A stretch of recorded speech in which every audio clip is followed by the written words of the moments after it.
In April 1945, Adolf Hitler received devastating news. The Nazi empire he had built with his own hands was collapsing around him, destroyed inch by the Allies. The Red Army of the Soviet Union had made its triumphal entry into Berlin and had had the luxury of bombing the city on the Führer's birthday. In this context, while he was taking refuge in an underground bunker, the dictator received a report that left him petrified. Heinrich Himmler, who was his right-hand man, had tried to negotiate peace with the Allies at his own expense, without having been authorized to do so. Feeling betrayed, Hitler had him tracked down and arrested on the spot. However, there was something that the Nazi leader could not stop thinking about. Himmler could not have done all this alone. He was sure that he had received help from someone else. The Führer could not be sure of this, but there was an SS officer who had displayed suspicious behavior during the previous days. His name was Hermann Fegelein, and he was one of the most loved and appreciated men by Eva Braun. On the other hand, Fegelein's wife was 9 months pregnant, so it seemed strange that he would risk such a betrayal. Hitler, however, was certain that there was a traitor among his ranks, and was willing to do anything to find out who he was. What happened next chilled the blood of the refugees in the bunker. Today, in this new episode of Military History, we will tell you all about Hermann Fegelein. Hermann Fegelein was born on October 30, 1906 in Germany, the son of a retired Wehrmacht officer. When he was 21 years old, he dropped out of college and joined the Bavarian police force as a cadet. Although it seemed that he had a promising career ahead of him, the illusion was short-lived, as 2 years later Fegelein was found stealing the results of an exam to rise in rank.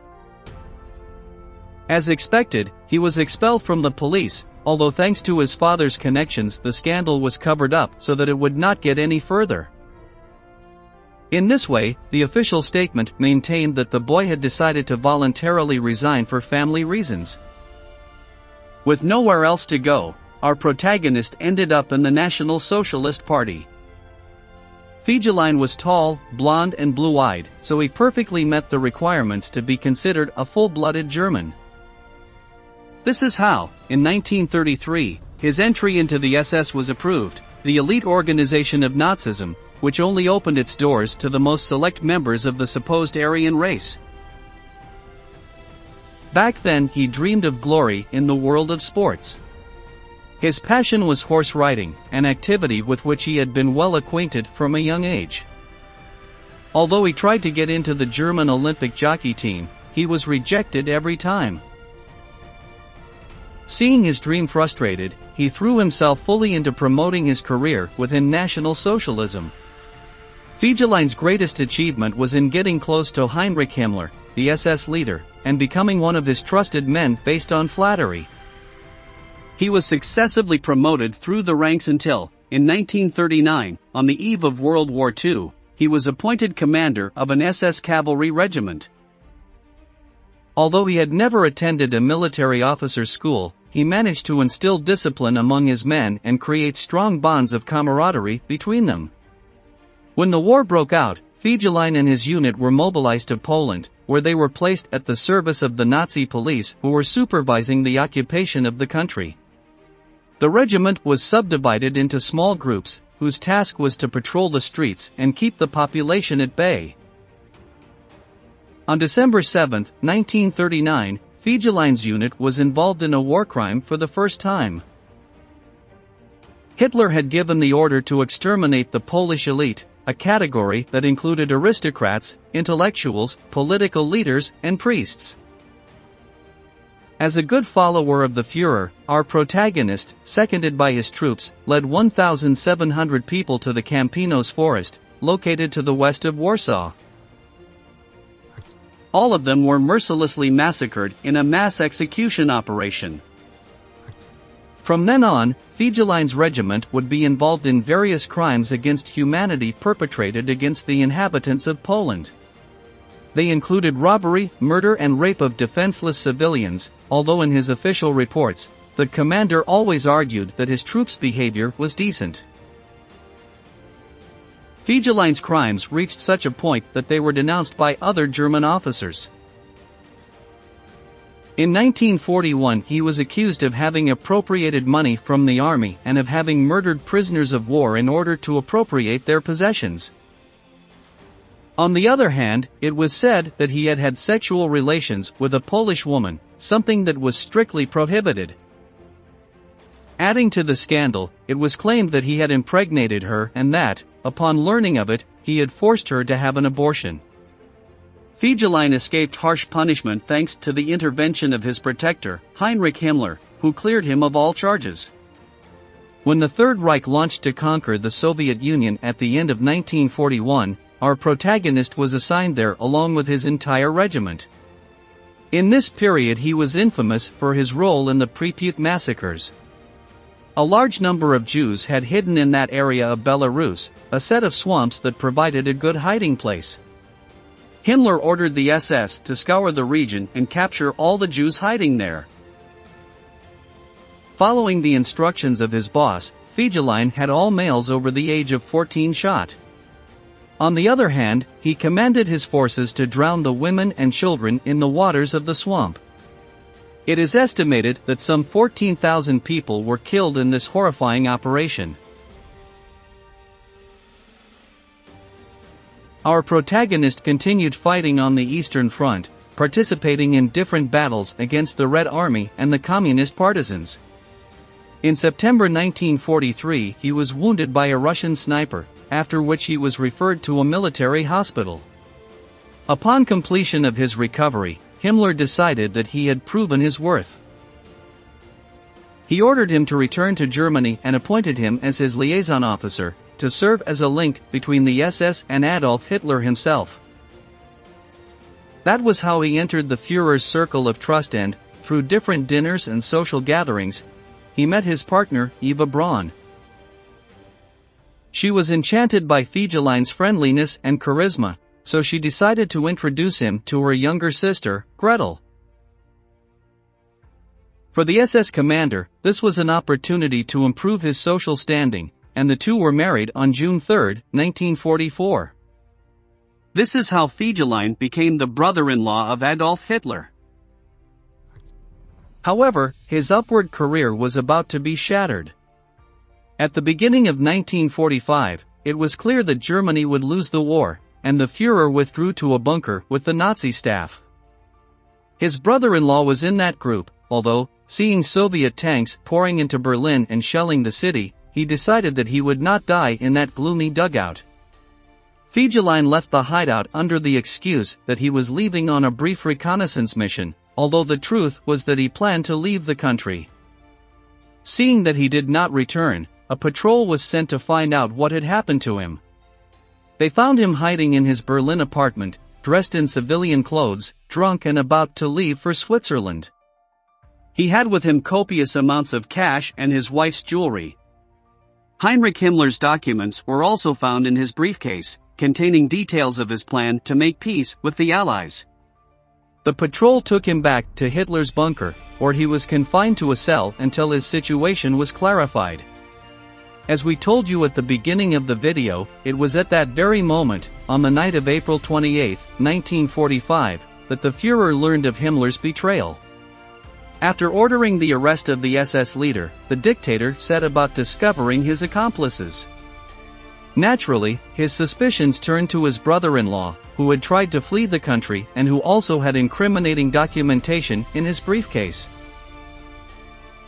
After a brief interrogation, the man confessed that he had indeed helped Himmler with the secret negotiations. Eva Braun begged Hitler to spare the life of Fegelein, who was also expecting her first child. Enraged in feeling that everyone around him was betraying him, the Führer's first decision was to send him to the vanguard of the defending army, so that he would die facing the Red Army. He later changed his mind and considered sparing his life, though his advisors told him this was a bad idea, as he might betray him again. Hitler's final decision was to sentence him to death by firing squad. In this way, Fegelein was led to the garden of the chancellery above the bunker and riddled with bullets. Witnesses say it was a pathetic scene, as he cried, pleaded for his life and urinated before collapsing dead. This is how the story of Hermann Fegelein, Adolf Hitler's brother-in-law, came to an end.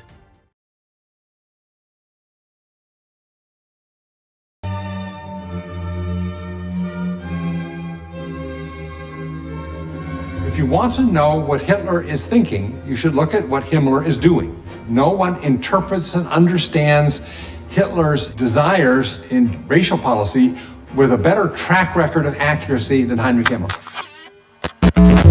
A turbulent and dark figure, founder of Nazism, cannot have an ending like anyone else's. The last days of Heinrich Himmler, which seem to come out of a Hollywood movie, are as dramatic and somber as the life that preceded him. As the collapse of the Third Reich approached, this sinister official found himself engulfed in a whirlwind of bewildering events which would be etched into the memory of the German nation. In today's video, we will examine the events that led to Himmler's arrest, as well as the consequences of his betrayal in the days preceding his capture. Join us on this deep and revealing journey towards the twilight of Nazi power and the final days of Heinrich Himmler. Welcome once again to military history. On May 22, 1945, at the twilight of the Second World War, a British patrol in Bremervörde, northern Germany, encountered 3 individuals who raised suspicions. Although the conflict was nearing its end, fears persisted that some Nazis might attempt to reorganize or flee, so border controls were particularly vigilant. What alerted the English was the presence of a group of men dressed in elegant long coats. 2 walked ahead, while a third, with an eye patch and a much more disheveled appearance, followed closely behind. Constantly, the first 2 checked the presence of the one-eyed man, as if following his orders, arousing some distrust in the guards.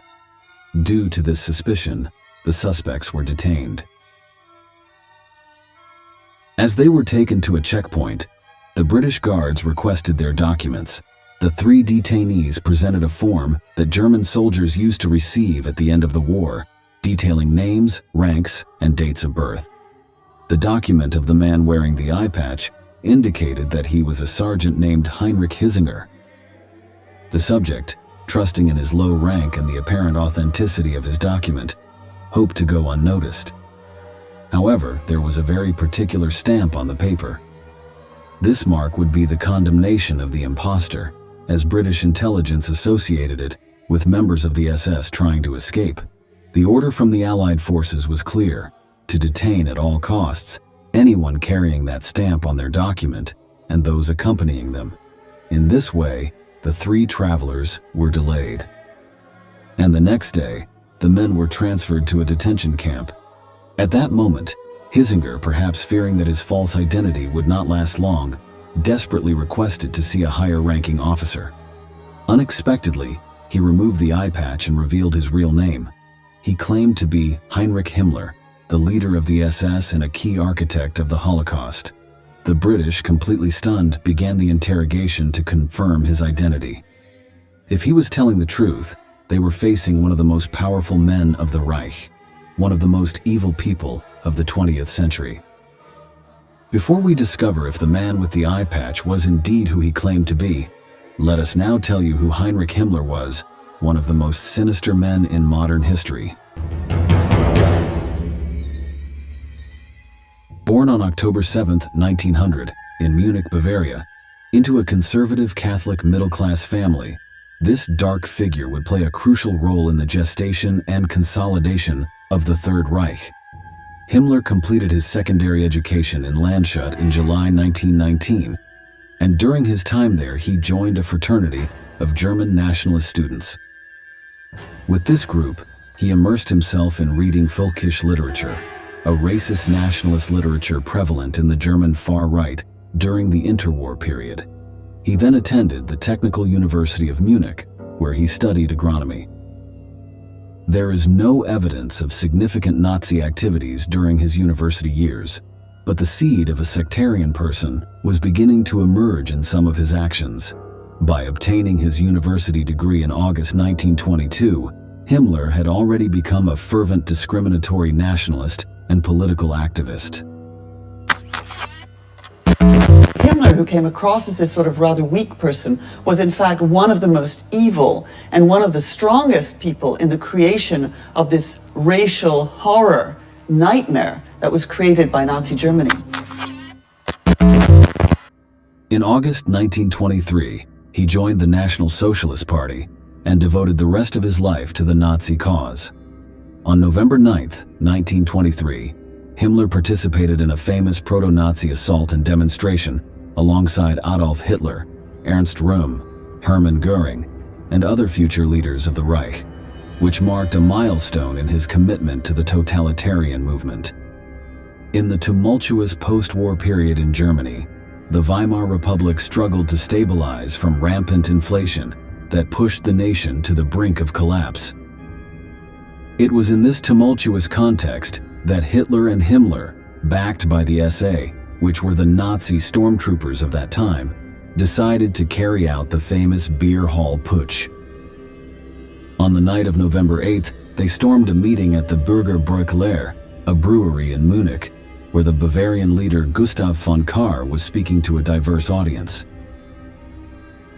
In a bold act, Hitler took to the stage, fired a shot into the ceiling, and proclaimed the beginning of a national revolution, calling on those present to overthrow the government. Himmler and the Führer believed they could channel social discontent and start an effective uprising. However, the attempted coup d'etat did not go as planned. Police and government forces crushed the revolt the next day. Hitler was injured and subsequently arrested, while Himmler managed to escape temporarily. Although the beer hall putsch was an immediate fiasco, it marked the beginning of Hitler's meteoric rise and, less obviously at that moment, of Heinrich Himmler's. This event laid the ideological foundations for Nazism, and despite the legal consequences for Hitler, solidified his status as the undisputed leader of the movement. After the arrest of the Führer and the subsequent banning of the party, Himmler continued to support the Nazi cause clandestinely. Following the failure of this event, the lieutenant consolidated his reputation as a skilled speaker and organizer within the party. His speeches emphasized the importance of racial consciousness, the cult of the German race, the need for expansion, and German settlements. He also encouraged the fight against the so-called eternal enemies of Germany. These groups included Jewish capital, a group of successful Hebrew entrepreneurs, Marxism, socialism, communism, and anarchism, liberal democracy, and Slavic peoples.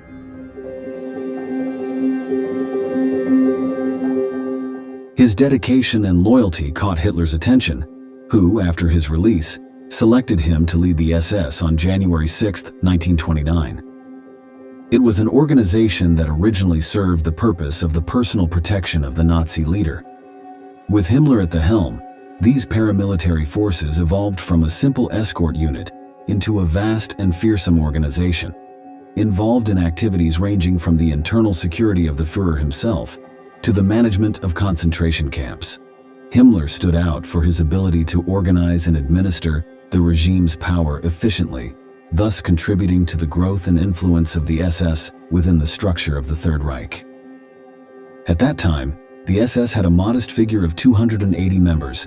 However, far from seeing this humble beginning as a limit, Himmler envisioned the possibility of transforming them into an elite force for the Nazi Party. By the time of Hitler's rise to power in January 1933, the SS had already grown significantly and numbered over 52,000 members. Under the leadership of this sinister figure, the Schutzstaffel acquired crucial roles related to the party's long-term goals, focusing on internal security and the preservation of racial purity. One of the darkest milestones of Himmler's early years was the creation of the Gestapo, the feared secret police of the regime. Under his direction, this clandestine organization deployed brutal tactics to eliminate any form of opposition to the party and to Hitler. His rise to the position of Reichsführer, which was the commander-in-chief of the SS, not only evidenced his organizational ability, but also his fanatical commitment to the racial and anti-Semitic ideology of National Socialism. His influence extended to the implementation of eugenic policies and the planning of the Holocaust. Let us now examine the extreme cruelty of this perverse man in the systematic extermination of Jews during the Second World War. Heinrich Himmler, Vollstrecker der Mordbefehle. Ob die anderen Völker in Wohlfahrt leben, ob sie verrecken vor Hunger, das interessiert mich nur so weit, als wir sie als Sklaven für unsere Kultur brauchen. Anders interessiert mich nicht. Ob bei einem Bau eines Panzergrabens 10.000 russische Weiber an den Kräften umfallen oder nicht, interessiert mich nur so weit, als der Panzergraben für Deutschland fertig wird. As the chief of the police in the SS, Himmler also played a key role in the internal repression of the regime, using brutal methods to eliminate any form of resistance or dissent. His involvement in the planning and execution of events like the Night of the Long Knives in 1934 reflected his willingness to eliminate internal political rivals. His influence left an indelible mark on the horrors of Nazism, and his role in managing the repressive and genocidal machinery of the Third Reich placed him among the most notorious perpetrators of war crimes and human rights violations. Himmler, obsessed with the idea of a superior Aryan race, devised and oversaw the concentration camp system that would become synonymous with Nazi genocide. From concentration camps to extermination camps, his hand guided the death machinery that would lead to the systematic annihilation of millions of people, primarily Jews, but also Roma, disabled individuals, communists, and others considered as vermin by the regime. The infamous Wannsee Conference, held on January 20, 1942, marked a milestone in the history of National Socialist barbarism. Himmler played a key role as one of the main architects of the final solution. As the leader of the SS, he supported and coordinated measures for the deportation and systematic extermination of Jews during the Holocaust. This discourse sealed the fate of millions, establishing the means and methods for carrying out systematic killing in extermination camps like Auschwitz, Sobibor, Treblinka, and many others across Europe. Himmler, along with other high-ranking Nazi officials, discussed and planned the operational details to carry out the final solution, a cruel euphemism for the mass extermination of European Jews. He was not only the architect of the logistics behind the Holocaust, but also personally supervised the construction and operation of concentration camps. His sinister role was not limited to bureaucratic distance. He regularly visited the camps, witnessed executions, and promoted the dehumanization of the victims. He even went for walks in the gruesome establishments hand in hand with his young daughter, proudly showing her the work he was doing. Such a sinister yet true image paints a complete picture of one of the most inhumane and ruthless of the Nazi hierarchs. Let's hear in his own words what he thought of the Holocaust. Ich will auch ein ganz schweres Kapitel nennen. Ich meine die Ausrottung des jüdischen Volkes. Es gehört zu den Dingen, die man leicht ausspricht.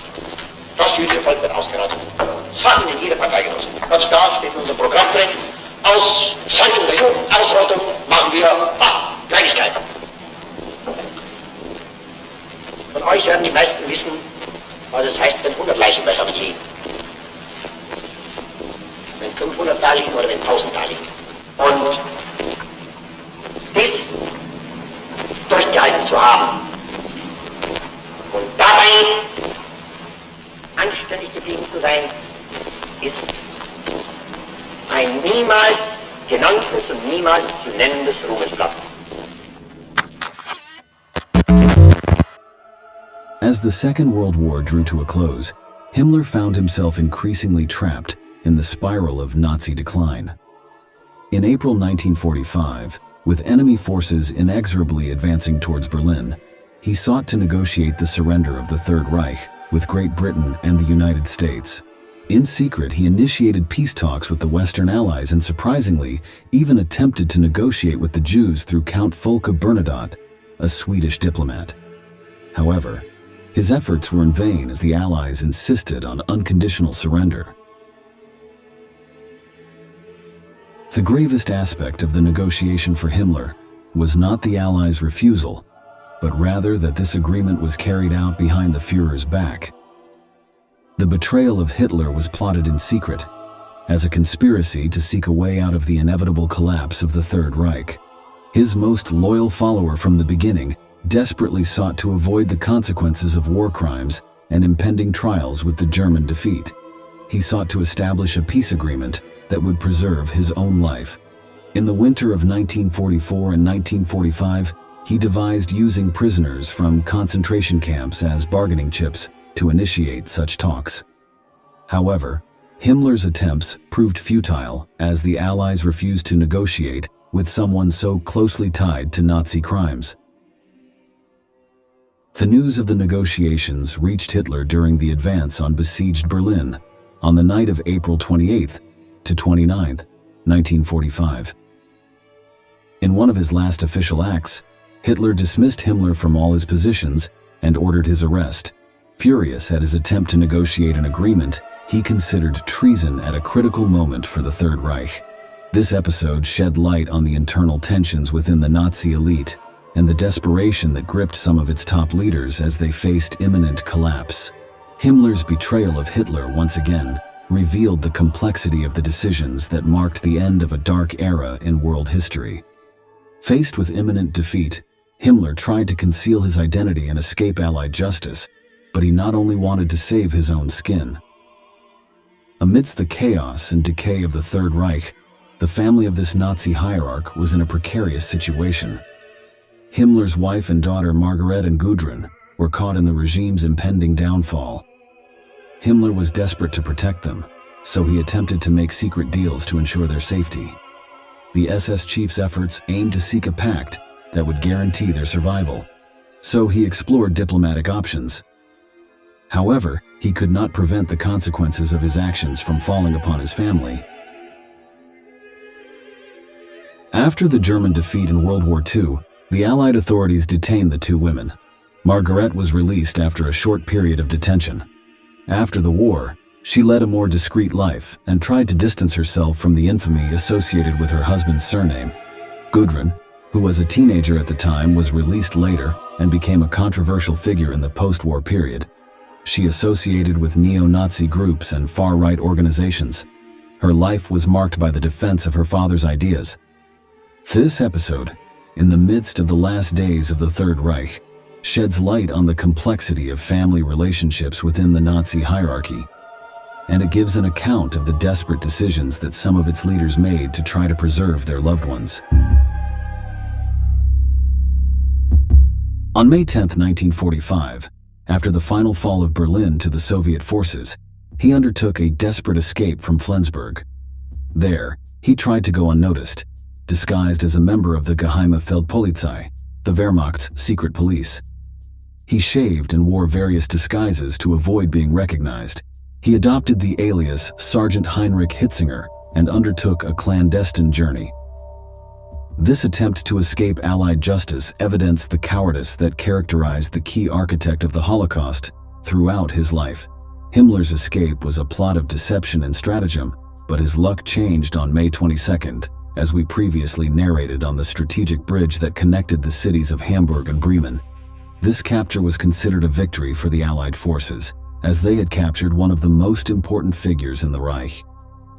And here we return to the precise moment at the beginning of the video, in which the Allied soldiers were trying to verify Himmler's identity. The investigation by the Allied guards seemed to indicate that, indeed, this guy was who he said he was. To be sure, the soldiers requested a physical examination that could confirm the prisoner's statement. During the medical examination conducted by Captain Wells, Himmler began to fear what the British might do to him once they corroborated his story. Panicked, he began to show resistance and suddenly pulled out a small cyanide capsule hidden inside his cheek. Despite the doctor's attempts to prevent it, Himmler crushed the capsule with his teeth and the poison began to run down his throat. The Nazi leader was dead in a matter of minutes. His dramatic capture and subsequent marked the tragic end of one of the main perpetrators of the atrocious Nazi crimes.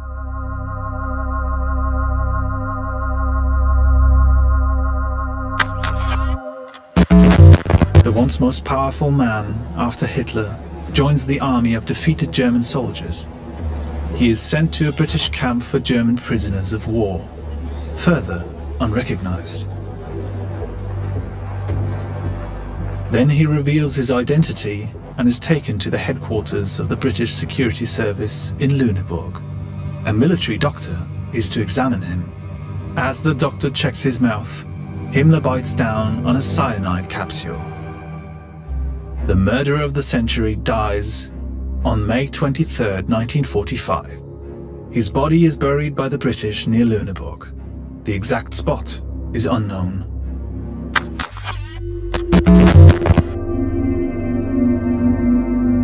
Himmler's early years in Nazism were marked by his rapid rise to power, his role in the formation and expansion of the SS, as well as his contribution to the consolidation of the repressive apparatus of the Nazi regime. These first steps laid the foundation for Himmler's involvement in even more serious atrocities as the Third Reich advanced. His influence on the implementation of the Holocaust makes him one of the most sinister characters of the 20th century. However, his final was marked by cowardly and petty actions. He left this world a man who betrayed his leader, attempting to negotiate his impunity in a disloyal manner, and, failing to do so, he committed suicide in a cowardly and dishonorable manner. His shameful death symbolizes the collapse of the Nazi regime and the final surrender of some of its most notorious leaders to the Allied forces.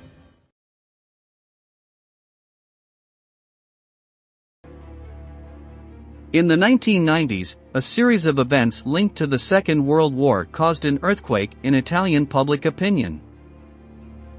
In 1994, a group of journalists discovered that a former SS commander, Erich Priebke, had been enjoying a peaceful life in Argentina for almost 40 years, never having paid for his heinous crimes. From then on, Italian society demanded that the Nazi officer be extradited to his country, so that he could be tried according to the law.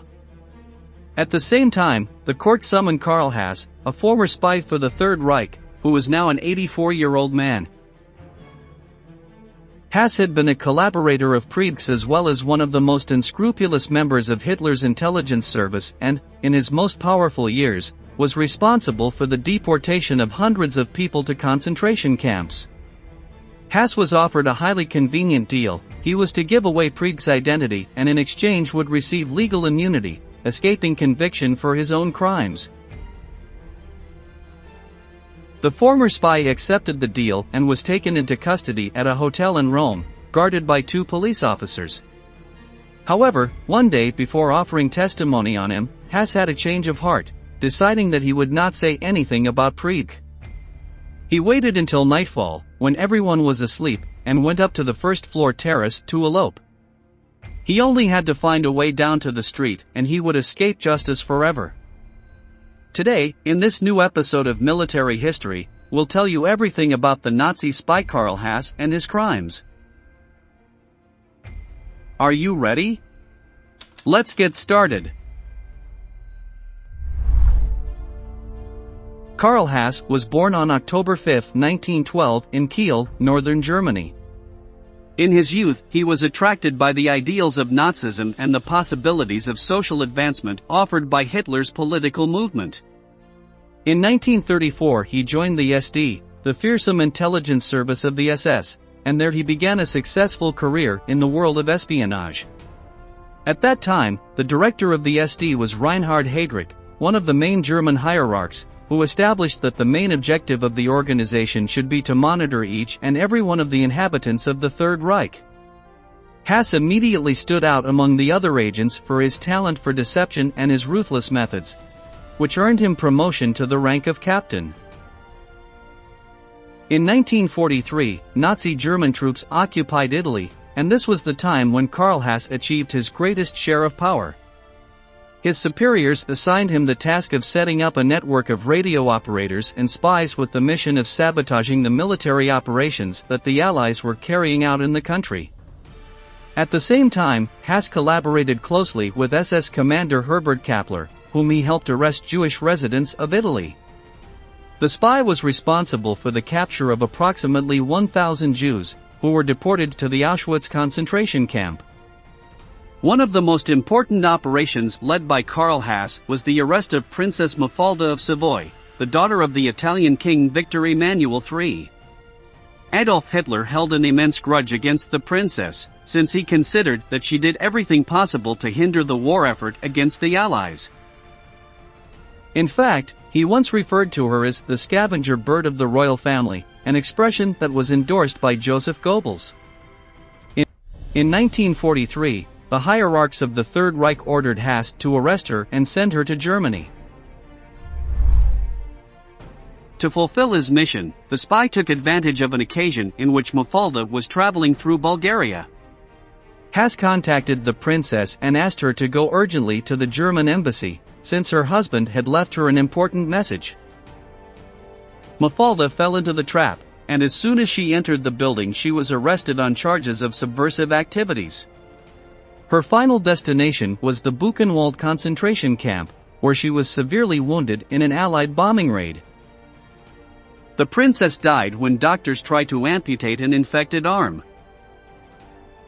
Of all the crimes committed by Haas, the most aberrational was the massacre of the Ardeatine trenches, which occurred on March 24, 1944. The day before, a small group of partisans, enemies of fascism, had planted a bomb in the heart of Rome, in a barracks occupied by German military. The explosion claimed the lives of nearly 30 Wehrmacht soldiers, while the perpetrators managed to flee without being caught. When Hitler learned of the attack, he went mad with rage, and gave instructions for such bloody revenge that no other partisans would dare attack his men again. For every German murdered, 10 Italians were to be executed. The massacre was organized by the commander Herbert Kappler, who prepared a list with the names of 335 people to be eliminated, which were extracted from the Roman prisons. The condemned were Jews, political prisoners, and prisoners of war. Those in charge of carrying out the massacre were Karl Haas and the SS officer Erich Priebke, who led the sentence towards the Ardeatine pits, some abandoned mines on the outskirts of Rome. They were made to enter the caves in groups of 5, and all of them were shot in the back of the head. Haas himself personally murdered 2 civilians. When the corpses finished piling up inside, they ordered to demolish the entrance to the mines, and leave the bodies sealed inside. When World War II ended, Haas was captured by the United States, but instead of being tried for his crimes, he was employed as a spy by the U.S. Army. The only officer sentenced for the massacre in the Ardeatine trenches was Herbert Kappler. In the 1990s, when Erich Priebke was found to be living quietly in Argentina, the Italian government ordered his extradition to stand trial for his role in the massacre. Karl Haas was summoned to testify against him and tell everything that had happened in the mines, in exchange for legal immunity. Although the ex-spy accepted the deal, for some unknown reason, one day before testifying, he repented and decided to escape from the hotel where he was being kept. At 4 in the morning he went to the terrace on the first floor and tried to go down through a window to the street. His advanced age worked against him, and he ended up falling from a high altitude. He broke his leg and pelvis, and was immediately found by security officers, who sent him to a hospital. Once hospitalized, Haas ended up testifying against Priebke and confessing that he had also shot 2 people in the Ardeatine trenches. He tried to evade responsibility for him by claiming that he was only following orders, but the court considered that the excuse was invalid. Both Haas and Priebke were sentenced to life imprisonment, although in consideration of their state of health, they were granted the benefit of house arrest. The ex-spy spent his last years of life in solitude, secluded in a house in Castel Gandolfo, near Rome. The few people who continued to visit him stated that he spoke little and never mentioned events from the past. His daily routine consisted of reading books, watching television, and taking a walk when he got permission. He passed away on April 21, 2004, at the age of 92. In this way the life of Karl Haas, one of the many war criminals of Nazi Germany, came to an end.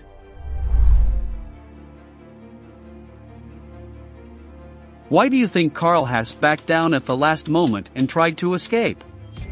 Leave your answer in the comment box below and don't forget to subscribe to our channel to learn about many more military events that left their mark on history.